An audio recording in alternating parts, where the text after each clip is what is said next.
Hi everyone, I'm Sarah French. Thanks for watching my video. This is my dog, Buddy. We're at Paul Revere Park. He loves to come here. So just to tell you a little bit about myself, I grew up in Hot Springs, Arkansas. My parents actually lived in Boston when they were first married. My dad worked at Sasaki, an architecture firm here, and my mother worked at MIT, and she was also very involved in the theater community.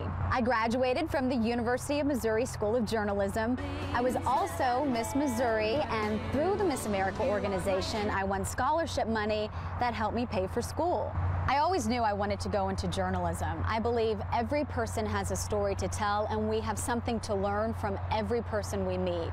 Some of my most memorable stories include a Make-A-Wish series I started when I worked in Connecticut.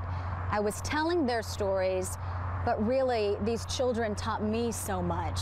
I was honored to win my very first Emmy through the Make-A-Wish series. Something I will never forget is my coverage of the aftermath in Haiti. I went a year after the 2010 earthquake. I stayed at an orphanage. I slept in a hammock for a week.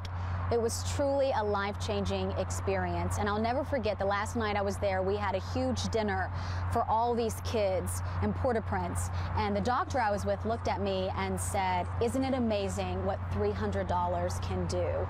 And that really has stuck with me. If you give and help other people, it can really go a long way, and it really makes you appreciate what you have as well.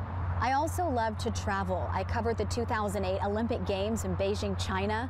I love getting involved in my community. I work very closely with Susan G. Komen, and I also work a lot with domestic violence victims.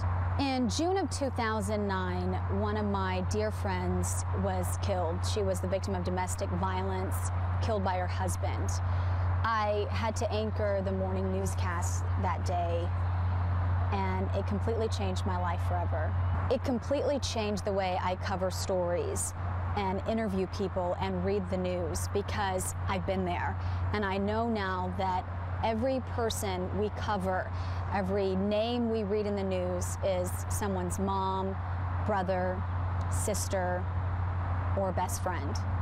But because of Alice's death, I've worked really hard in turning pain into purpose, and that's why I work so closely with domestic violence victims and shelters in the area, including the Elizabeth Stone House right here in Boston. Another role I have here at 7 News is host of What's Cookin', a weekly cooking segment. Okay, now I'm officially in the kitchen. So please, if you have any ideas or restaurants you want to suggest, send them my way. So I hope this video has helped you get to know me a little bit better. Please feel free to send me an email, Facebook message, or a tweet anytime. Or if you see me in the park with Buddy here, please feel free to come over and introduce yourself. Let's go, Bud.